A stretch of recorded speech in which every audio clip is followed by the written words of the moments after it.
En examinant ce F-16 qui s'est écrasé en Turquie il y a seulement quelques jours, il frôle le sommet des arbres. Donc ici, au début de la séquence, vous pouvez voir que le F-16 vole incroyablement bas. Il a aussi des réservoirs externes qui contiennent du carburant, ce qui rend le jet beaucoup plus lourd et il manœuvre moins bien.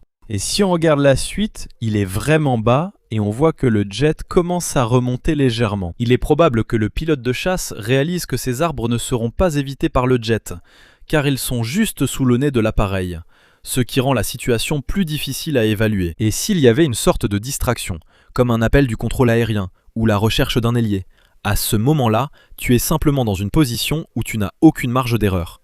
Et puis le jet continue. Heureusement, il passe au-dessus. Ça aurait pu se transformer en une énorme boule de feu à cet instant. Mais le F-16 va absorber l'impact contre les arbres.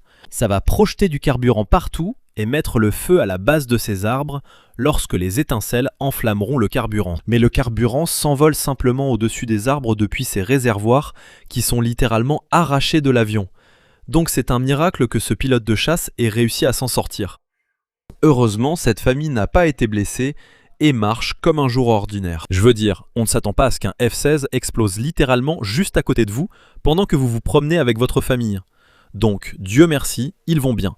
Le pilote de chasse s'en sort. Les rapports disent que le pilote de chasse va s'éloigner de toute zone civile et s'éjecter là-bas. Donc au final, juste un avion perdu et un peu de fierté de pilote de chasse blessé.